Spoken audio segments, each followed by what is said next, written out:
Welcome to First Time Watching.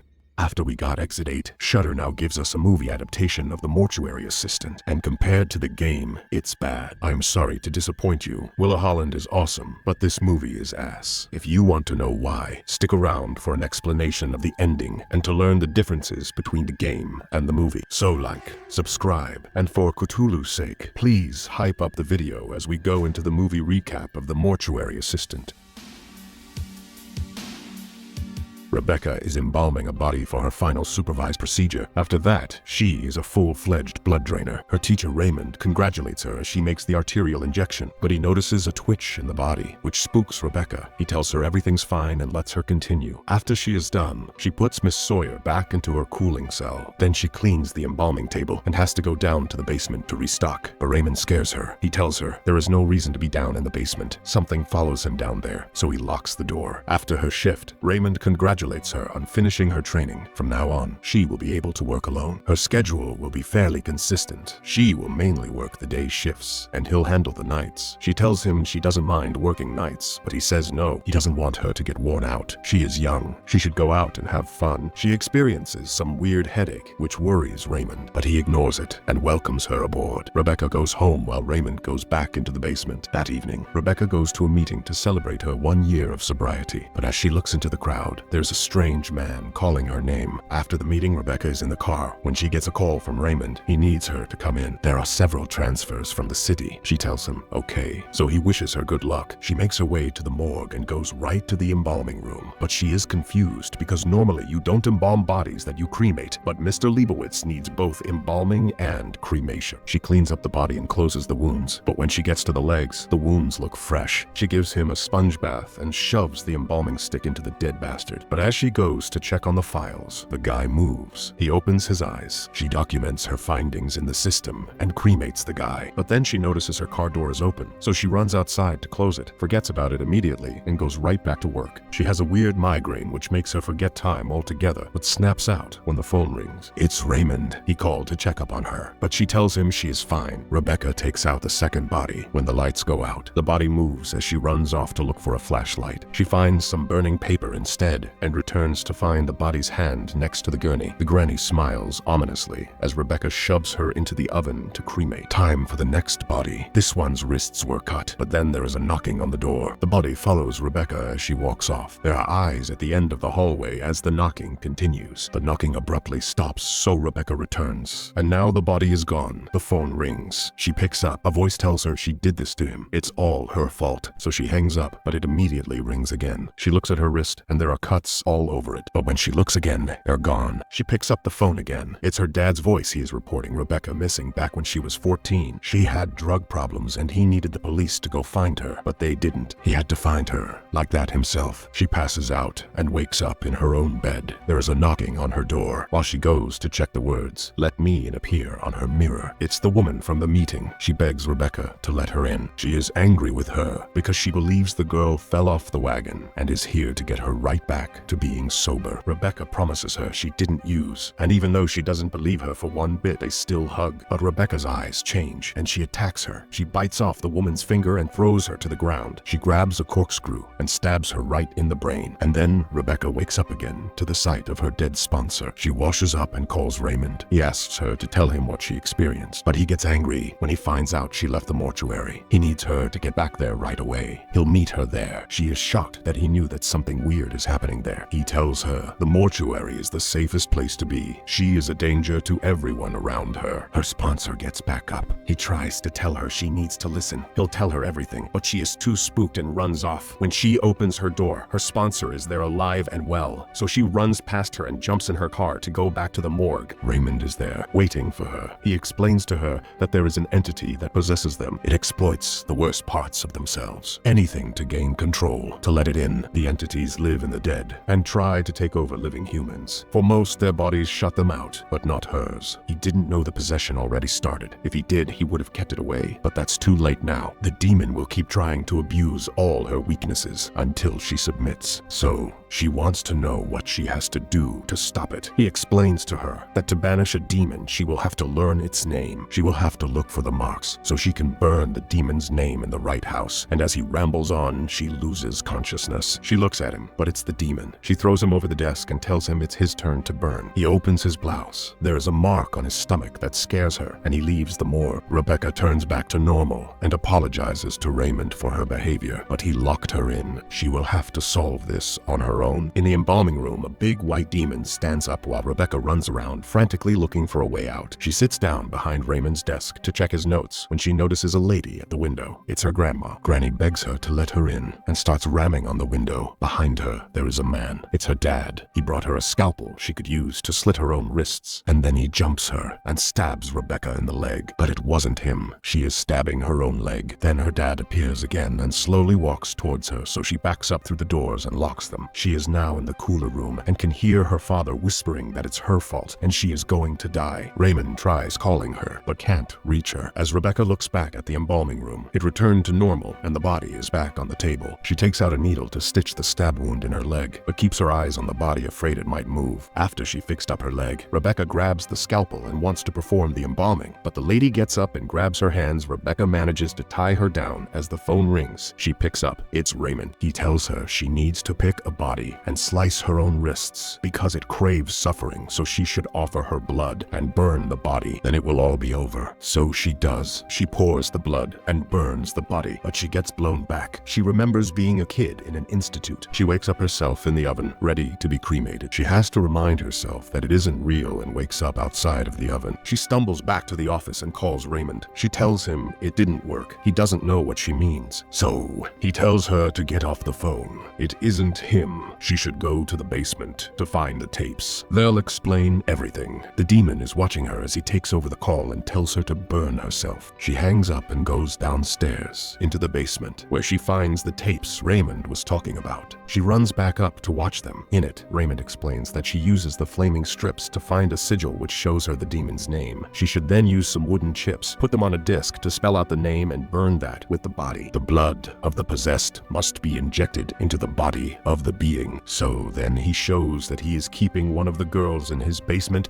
to drain her when needed. This is basically what he will do to Rebecca if she doesn't succeed. She studies the symbol on the chips he left her with, that wooden plate, and she decides that she has to go and find the demon's name. She lights the fire paper and goes around the morgue and finds one of the sigils on the wall. So she returns to the disc and puts the right chip in the correct spot and then looks for more sigils. But there is a flickering light in the cooler room. Her dad appears again. He grabs her neck and tells her time is running out. She should just let him in, but she wakes up again and releases her own neck. Rebecca takes her fiery paper and finds a hole in the wall. There she hears the girl who Raymond is holding against her will calling for help, and then she finds herself in the box. She breaks out of it and is now in the locked off part of the basement. She lights another paper and finds a sigil. As she goes back up, the white man lurks behind her. She finds more sigils and places them onto the disc, but as she looks in the bathroom, the door gets locked behind her and water starts spewing in. Rebecca climbs on the toilet, but slips and hits her head on the sink, which reminds her of that time her dad found her after overdosing. He begs her, not again. She has to breathe. Rebecca wakes up and the water's gone. She places the final sigil on the disc and the token in the middle shines. The girl in the basement still begs for help when Rebecca comes to check on her, but instead of letting her out, she grabs one of the bottles filled with her blood off the rack and leaves. Rebecca opens the coolers and takes out the bodies to inspect them until she finds one that gives her a weird vibe. She rides it into the embalming room and the guy immediately springs to life, but she already tied him down ahead of time and puts the disc on his chest. She then drains his body of blood and fills him with the embalming fluid mixed with the bottle she grabbed from the basement. As she does the procedure, the demonic emblem appears on his forehead, so she cremates the body and then follows the girl's voice to the basement, but the demon is there. She thought it was over, but her dad pushes her down. She remembers when she was lying there. Her dad saw the demon and fell over. When she woke up, her dad was dead. Rebecca wakes up at the bottom of the basement stairs, and her dad walks down towards her. She apologizes to him. If she just stopped, he would have been fine. Her only memory of him is pain,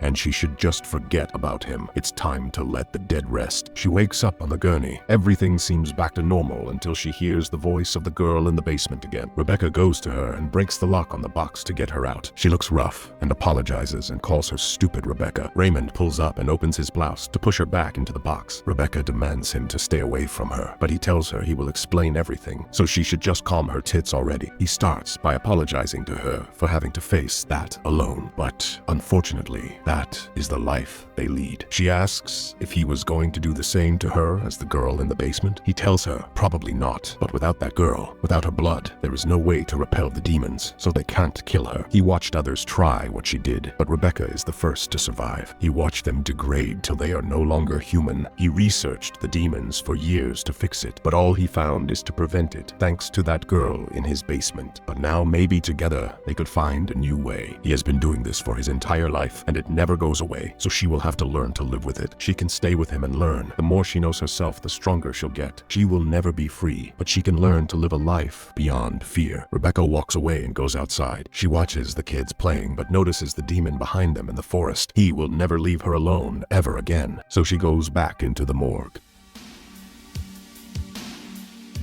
The Mortuary Assistant's finale is reflective of the source material's good ending, using the turn to put emphasis on the film's themes of confronting lingering trauma over outright defeating it. At the core of Rebecca's story is her effort to escape the grasp of the demon haunting the mortuary. Each attempt to discover more about the demon and to figure out which body to burn forces her to confront the demon's influences, including the hallucinations and visions of her past, focusing on the accidental death of her father while he was trying to save her life during a near overdose she experienced as a young woman. The original game includes multiple potential endings, including ones where Rebecca is fully possessed by the demon or turned into another source of contaminated blood for Raymond to use in the rituals against the demon. However, the film ultimately goes with one of the good endings from the game, specifically the closure ending. After seeing a vision of her father that convinces her to let go of her guilt over his demise, Rebecca is able to complete the process of identifying the body possessed by the demon, determine its name, and destroy the corpse. However, Raymond warns her that the demon will return and that he can help her combat it. While she's initially tempted to flee, Rebecca sees the demon watching her from the nearby woods and reluctantly returns to the building. This plays into the film's interpretation of Raymond's call to action, telling her that she can't just run from her problems, but must be prepared to face them again whenever they resurface. Notably, this also leaves out one of the darker elements of the game. In one of the endings available to players after multiple playthroughs, Raymond is revealed to have a second possessed person hidden in the basement, his mother, whom he uses like the other girl as a resource in his efforts to combat and contain the demon.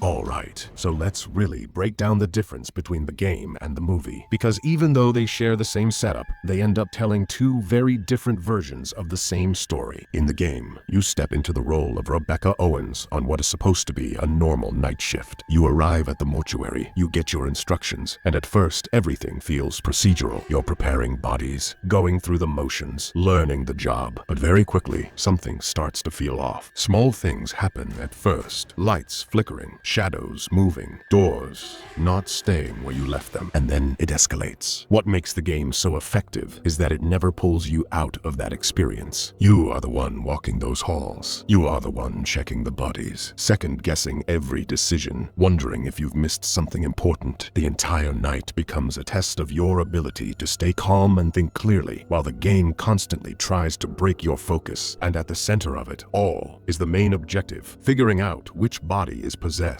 learning the demon's name, and performing the correct ritual before it's too late. Because of that structure, the endings feel like a direct reflection of how well you handled that pressure. If you make the wrong calls or fail to put the pieces together, Rebecca doesn't get a second chance. She becomes the next host. The demon wins, and the story ends with you realizing that every mistake led you there. In the worst outcomes, it feels sudden and unforgiving, as if the game was always one step ahead of you. If you manage to get through most of it, but don't fully solve everything, you can reach a more ambiguous ending where Rebecca survives, but the experience clearly leaves a mark. There's no sense of relief, just the feeling that something isn't fully resolved. And even in the best case scenario, where you correctly identify the possessed body and complete the ritual, the victory is quiet and uneasy. Rebecca makes it through the night, but it doesn't feel like a clean escape. It feels like she simply endured something she'll carry with her. Now, when you look at the movie, the setup is almost identical on the surface. Rebecca arrives for her shift. She begins her work, and the strange occurrences start to build. But instead of placing you in her position, the film pulls back and focuses on her as a character. The events in the mortuary are still there, but they're framed differently. The supernatural elements are less about solving a problem and more about what they reveal about Rebecca herself. The film spends more time exploring her past, her struggles, and the emotional weight she carries into that night. As the haunting intensifies, it becomes clear that the demon isn't just trying to possess her physically, it's exploiting her memories, her guilt, and her vulnerabilities. Because of that shift, the story moves in a more linear direction. There's no branching path, no alternate outcomes. Everything builds toward a single confrontation where Rebecca is forced to face both the external threat and her internal conflicts at the same time. The resolution leans into that idea, suggesting that surviving the night isn't just about performing the right ritual, but about whether she can resist what the demon is using against her. By the time the film reaches its ending, it feels less like a test of actions and more like a conclusion to her personal struggle. There's a sense that she pushes back against the demon, but the outcome isn't framed as a clear victory. Instead, it leaves you with the impression that while she may have made it through, the experience isn't something she can simply leave behind. And that really highlights the core difference between the two. The game tells its story through your actions. Every mistake, every success, every ending feels earned because you were directly responsible for it. The tension comes from not knowing if you're doing the right thing, and the consequences feel immediate. The movie, on the other hand, tells a more traditional narrative. It explores the same world and the same events, but it shifts the focus toward character and theme rather than interaction. The horror becomes something you observe rather than something you actively participate in. But the movie forgets one of the most important steps. In the game, you have to learn how to read the demon's name. You have to actually learn from your mistakes. While the movie gives you the most basic crap explanation on how to solve the possession, you don't really understand it. But the movie doesn't care about your feelings. And that's why, in the end, the game tends to linger a little longer, because it never lets you forget that, for a while, you were the one trapped in that mortuary. And that's a wrap. Please like, subscribe, and hype up the video. I'll see you next time.